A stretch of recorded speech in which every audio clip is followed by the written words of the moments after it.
plus qu'on le retourne dans des crises inutiles. Non, très bien, très bien. Non, très bien. Content de vous entendre. Alors, moi, je t'appelle, hein, Manon. Oui. Allô, je suis en contact avec Déti. Oui. Je t'appelle pour un petit dossier. Tu vois, on a longuement parlé avec papa. Exact. Moi, je ne veux plus qu'on le retourne dans des crises inutiles. C'est ça. Avec lui, c'est bon? Exact. Alors, là, il y a une tentative pour tu lis ça sur les réseaux, hein, ça va dans tous les sens. Le PG a saisi l'Assemblée contre moi et tout, ça va? Ça va. Tu m'entends, hein? Je vous entends, excellent, je vous suis très bien. J'ai lu effectivement sur les réseaux, oui, oui. Tu m'entends? Oui, je vous suis, excellence.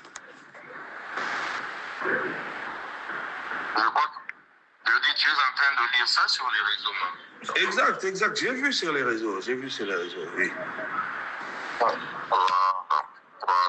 Donc, essaye d'appeler papa. Dis-lui, si c'est faux, alors qu'il puisse démentir ça. Mais si c'est vrai, qu'il puisse se rétracter.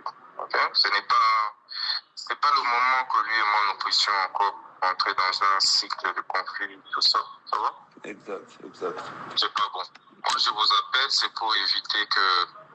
Parce que les médias vont récupérer, tu vois, ça va aller dans tous les sens.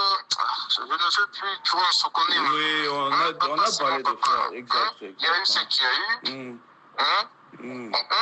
Ça fait beaucoup parler, puis ça risque d'aller dans tous les sens, ça va être compliqué, monter, descendre, tu vois, ce ne serait pas une bonne chose. Ça ne sera pas bien. Ok, ça va. En tout cas, merci, Excellence, pour l'appel. Je vais essayer de discuter avec le vieux, comme ça. Je vais appeler. On a déjà parlé, lui et moi. Hein? Et puis, comment les vieux ont dû saisir la DGM, ok? C'est ça qui m'a inquiété. Les vieux ont saisi la DGM contre 2-3 individus que je ne connais même pas. Ok? Et dans le contenu de la lettre, et sa lettre, les vieux avaient dû dire non, en complicité avec le ministre Constant Moutamba. C'est pas correct, ça. Hein? Pourquoi les vieux agissent comme ça? Hein? Non, comme tu as dit, comme vous avez dit, hein, c'est ton papa, c'est notre papa. Donc, je vais discuter avec le vieux, comme ça, je vais vous revenir, Excellence. J'ai vu ça aussi sur les réseaux. Tokoli, mon frère. Tokola, hein? Tokoli, hein, mon frère. Hein? On a parlé plusieurs fois avec papa. Moi, ça me gêne maintenant. Tu vois, mais est-ce que tu n'as pas pris le soin de l'appeler, Excellence? Je l'ai appelé, on a longuement parlé. Tosoli Mingi, le week-end passé. Mingi Pena. Azaïna Boma, non? Azaïna Boma, oui, effectivement. Azaïna Boma. Oui, nasopeli na mingi via Azaïna Boma, Belinga di Kambote, Azunga. Pendant ce drama qui, en principe, il fallait tout le monde en a Elelo. Mais ndenge na ki, namoni ba image na Facebook. Batinga inga makalemi, donc lobela papa. Soki yi asali na noté, atika biloko wana.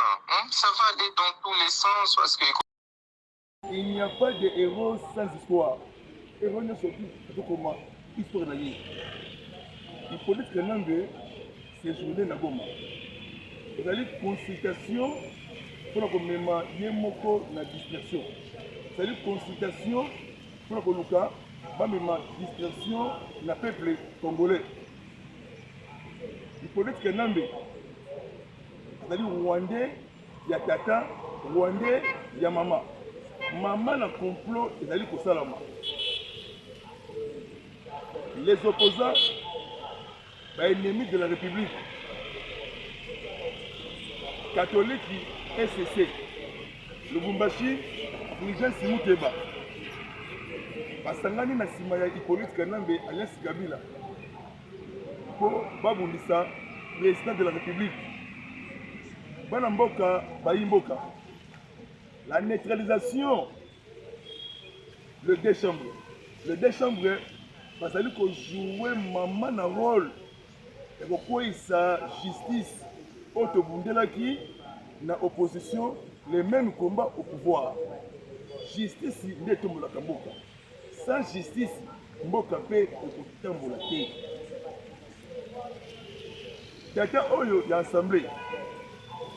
Aboyaki kolongola immunité ya Matata Lonzo Mukanza Ponyo.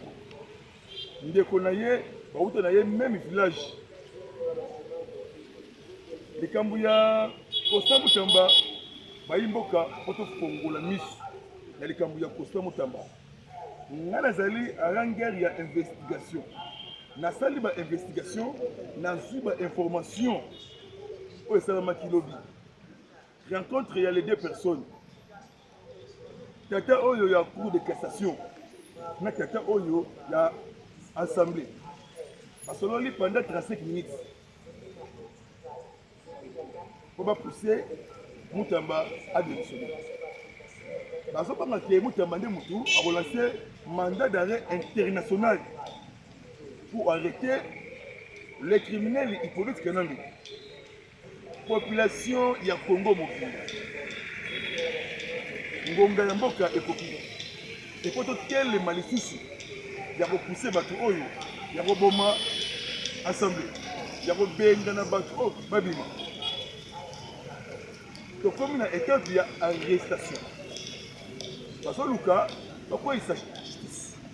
Hypocrite Kanambi mbongo oyo yibaki na mboka na biso. Apesi yango la corruption koto catholique koto SSC apesi yango koto ba opposants ya lokuta ba ennemis de la République les opposants étrangers na kati ya mboka na biso. Les 3 députés nationaux au bassin de l'Assemblée dénonciation stratégique.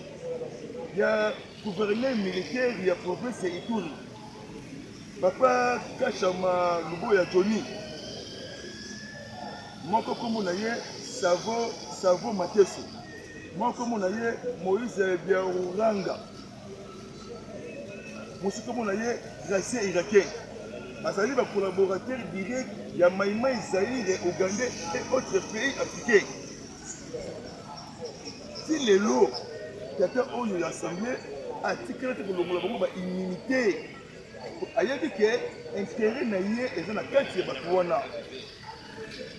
Surtout pour cocater, pour mobiliser, et pour faire la passe dans l'issue. Surtout pour mobiliser, pour venir dans là. Mais pour aussi, ça vous a l'Assemblée, vous a le Sénat. Pour l'Andela, 4 coins de Kinshasa. Pour l'Andela, 4 coins de Congo Mobimba. Semaine Oyo. La semaine Oyo, ils ont même dit ça dans la mobilisation. Semaine Otokobanda. Pour nous créer la sécurité. Donc, on a Mobondo et Kozonga les Makasi.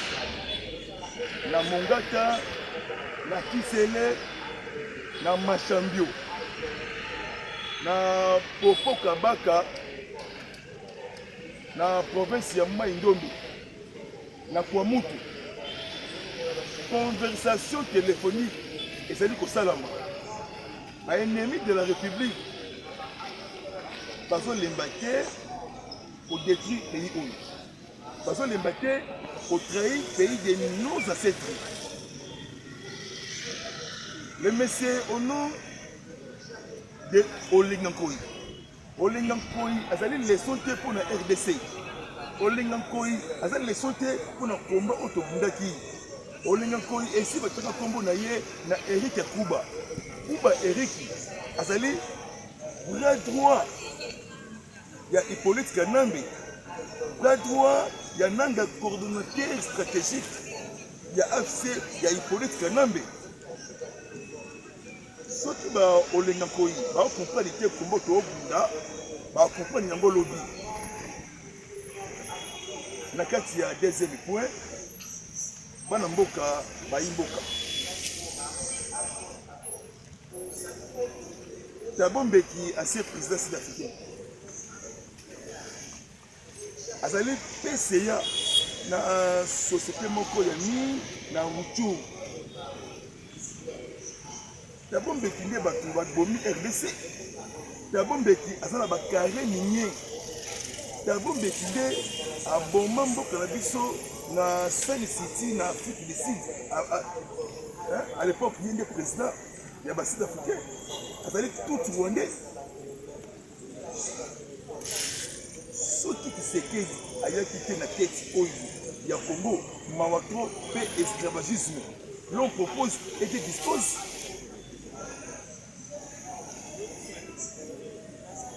La sorcellerie des Congo passe. La sorcellerie, il y a Lorenzo. La sorcellerie, Ouganda Kolobate, Rwanda Kolobate, Kenya dirigé na William Ruto. Ouganda dirigé na Yoseri Tabasigwa, Alliance Kaguta Yoweri Museveni. Je vous assure, vous aujourd'hui, la PR a changé de camp. Kobanga et ses bandits. Bon, que ma révélation. Il pourrait être un homme de Sukoyo. Avec la tension, à la panique, à la débandade. Les jeunes compatriotes, Bawazalendo, la patrie ou la mort, basée la détermination pour récupérer tous les territoires occupés par les ennemis. Il faut dire que non, à où raté, va capturer vivant à Bawazalendo. Alors on a résidence vivant dans la ville de Goma. À Kaïtina, quand des Roumangabo, c'est le cas de formation militaire. Mais sous pression, la détonation armée, il y a ma caisse, puis il y a pété.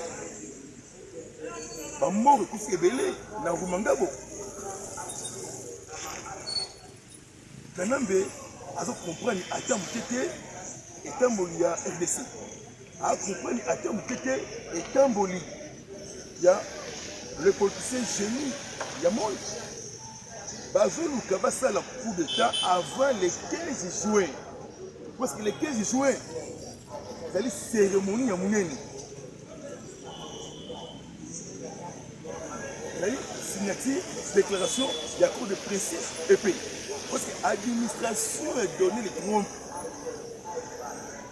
Et si va signer, Mathieu Mokoloto, dans le cours de principe et pays. C'est quoi? Aux Zélandais, le chef de l'État, il est dans les États-Unis, dans la Maison Blanche. Il faut être un homme neutralisé avec un coup sur le marteau. Les micro-appels de l'Afrique et Moutou, c'est Paul Kagame. Maman a panique.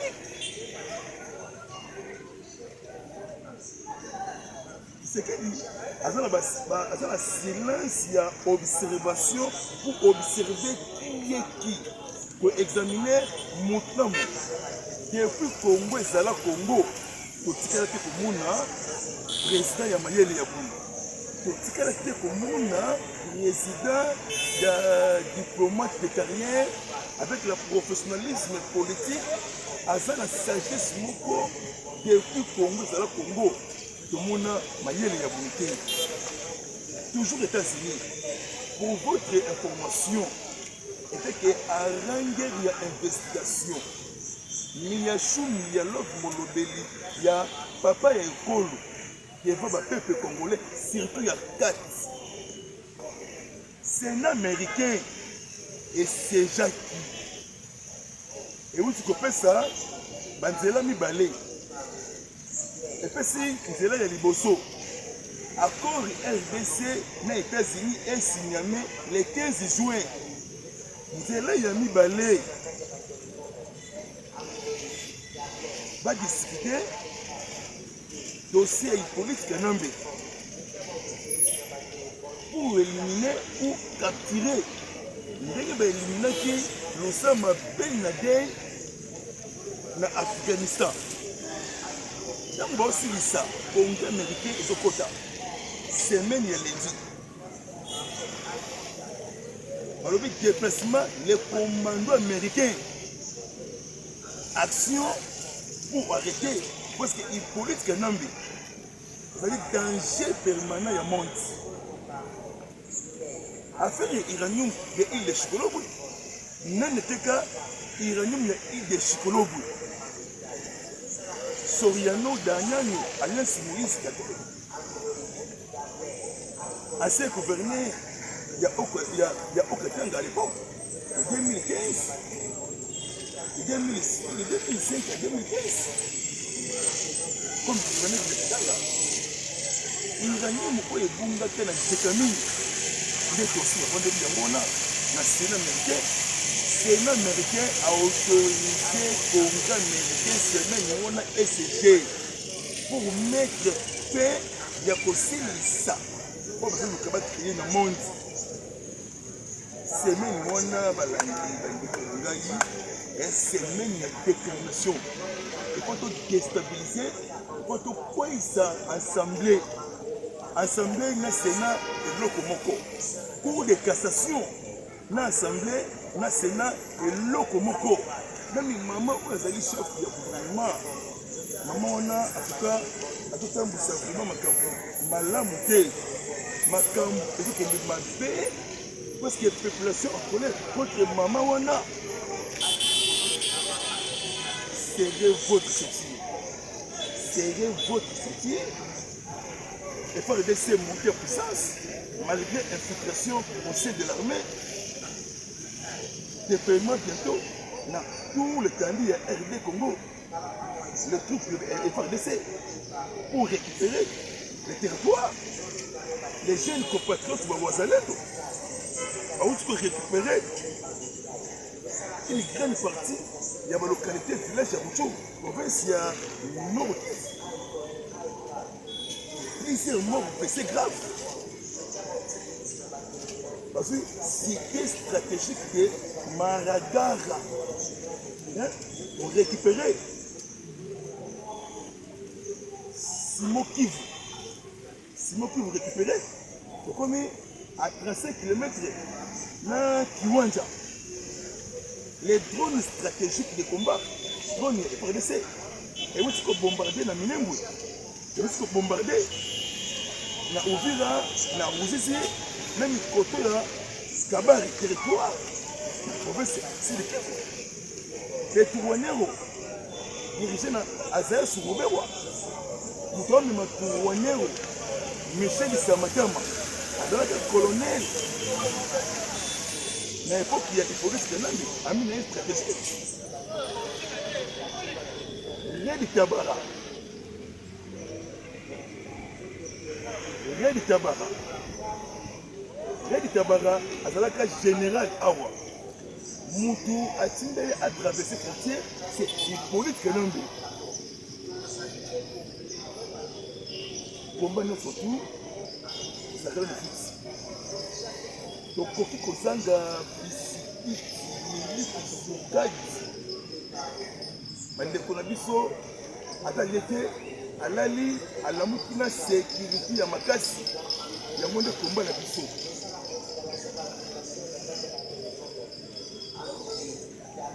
Maman a une réunion stratégique, et c'est la mine à Kigali, et c'est la mine à Ouganda, et c'est la mine dans les pays européens.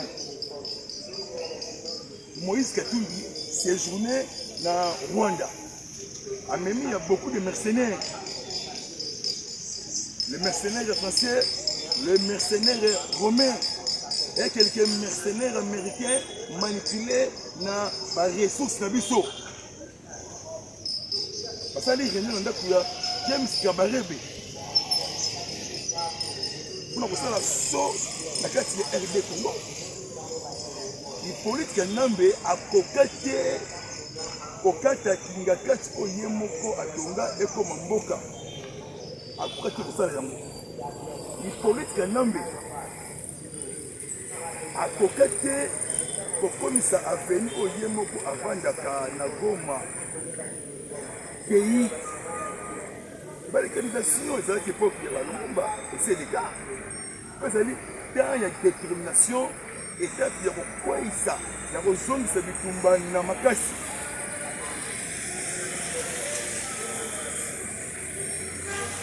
Les ennemis de la République, ils allaient catholique, ils allaient catholique, ils allaient SSC. Les deux sorciers, soit disant évêque, on a ces Cholet. Cholet a l'imbongo déjà, il y a Hippolyte quand même. Cholet a risqué Nicolas pour la première pour la histoire de FDC. Basambisa cardinal, basambisa évêque. Ngai na télévision, ngai na sangisi, bisonde balabala, bisonde souverain, bisonde balabala, bisonde combat, bisonde souverain. Bisonde pour kosala ke makambo oyo ekende kosila na basele tata basila bana vision ata mokeke ya mokonzi, bana vision ata mokeke ya makambo oyo mokonzi azali kosala. Sese ya basele asangani na nanga, sese ya basele à la conversation téléphonique na Hippolyte quand même. C'est et si basangani na ba danser du monde zengaloke et si basangani na ba confession religieuse ya Lokuta na ba société civile ya Lokuta et si basangani c'est-à-dire que tel est là accord de précis na fungola bino na kati ya accord wana le bino arrestation les auteurs des crimes de guerre, crimes contre l'humanité, génocide comme ça là arrêté. Mikande wuti na États-Unis, Mikande kiti na Rwanda et na Congo, il y a des non-cités, il y a base. Et quand on il n'y a pas de tout. Aussi, ça va tout le maillot. Pourquoi Macron Emmanuel a aussi la commune dans le pays à Asie.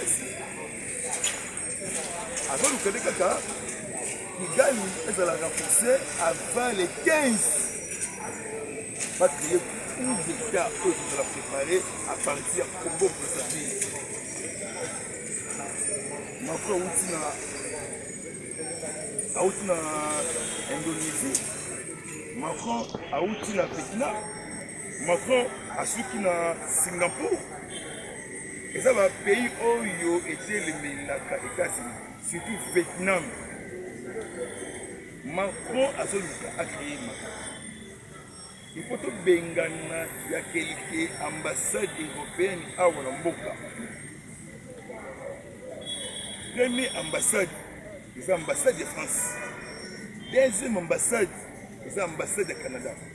Troisième ambassade, c'est l'ambassade de Grande-Bretagne.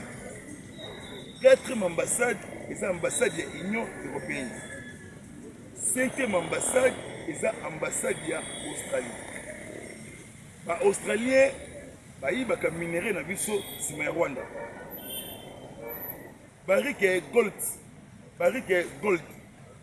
Azali Rwandais, aza Moulaï, Maboulaï, Abwaka Ngunda na Kombo ya Congo, ana Canada.